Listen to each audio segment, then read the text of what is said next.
Não se joga, quando se joga? Quando se joga? Quando só joga?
Sharks, they were guided or helped.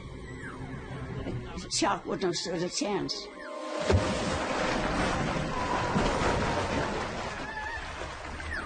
It's one of the great mysteries of the whole killer whale story about why the killer whales protected humans in Eden or simply didn't attack them.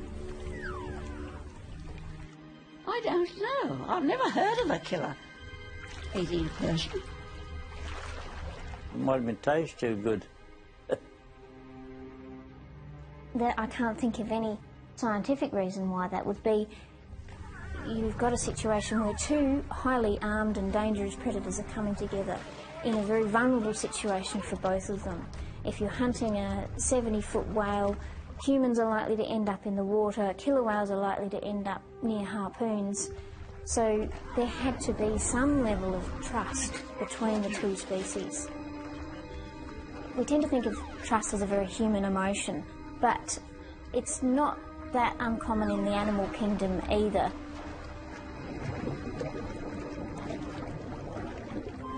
There are even stories of killer whales saving drowning whalers. The killer whales would swim down and drag them to the surface. There's a couple of diary reports of people saying, oh, Hookie had a hold of me and dragged me up to the surface again. There's so many examples of that happening with dolphins and with other whales. It's part of European culture that dolphins save drowning sailors. But there must be some grain of biological truth in it, I suppose.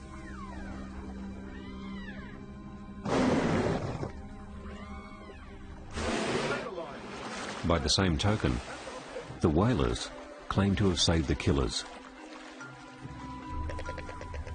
Sometimes they got tangled up a bit in them and they waited till they could get them out. And the men described that they heard this cat purring noise, which either came from the killer whale being rescued or came from some of the other killer whales who were swimming around, seeing what's going on. The sounds that the men described is not something that you'd normally hear from being in a boat. It suggests that the men really were in the water with the killer whales to hear this purring, door creaking noise.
hammerhead shark came up over the edge of the reef onto the white sand ridge. I needed to breathe, and when I went to the surface, the shark followed. Some of the dolphins seemed to desert me. I didn't want to be caught with my legs dangling, so I dove down a few feet and started filming. Then the most remarkable thing happened. Here is the footage exactly as I shot it. Chopper swam under my left arm and made straight for the shark.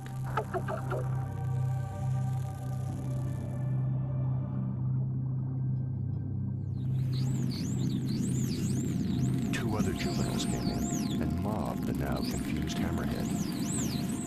There's no question in my mind that those dolphins intervened to protect me.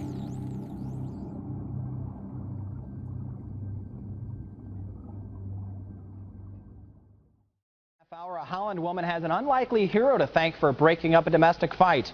33-year-old Steven Schumacher is in jail facing charges of home invasion and domestic violence after a very public fight in the street earlier this week. Our Nick Monticelli joins us now with the rest of this unique story. Nick? Well, Derek, this all happened on Wednesday night, but now we know who this unlikely hero is, a pit bull, a breed notoriously known for violence. But the dog saw the events unfolding, a woman being beaten and dragged across the street, and blitzed to her rescue. If the buildings we've built and the roads we've paved could tell a story, those at South Shore and Thomas would tell a tale of one woman, one man, and a neighbor whose pit bull is changing perceptions. Meet Blitz, who's no fan of cameras, we presume. Blitz is a 2-year-old, 100-and-something pound pit bull. Yes, the kind many fear. He'll protect us when we need it, but he's a great house pet.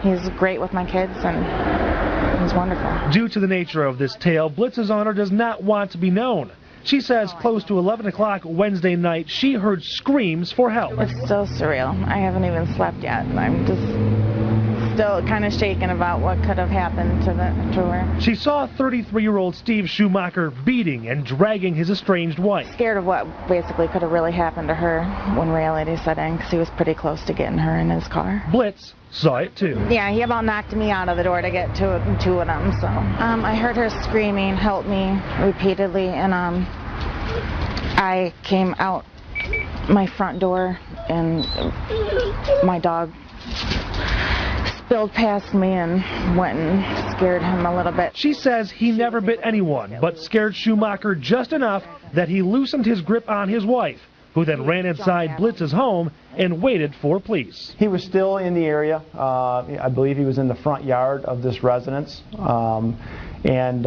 he was basically taken into custody without incident. Captain Rick Walters of the Holland Police Department isn't sure how long the couple had been separated, but says they were living apart. He went to that residence, broke into that residence, and then confronted her and assaulted her in the residence. What Schumacher's intentions were are still not known.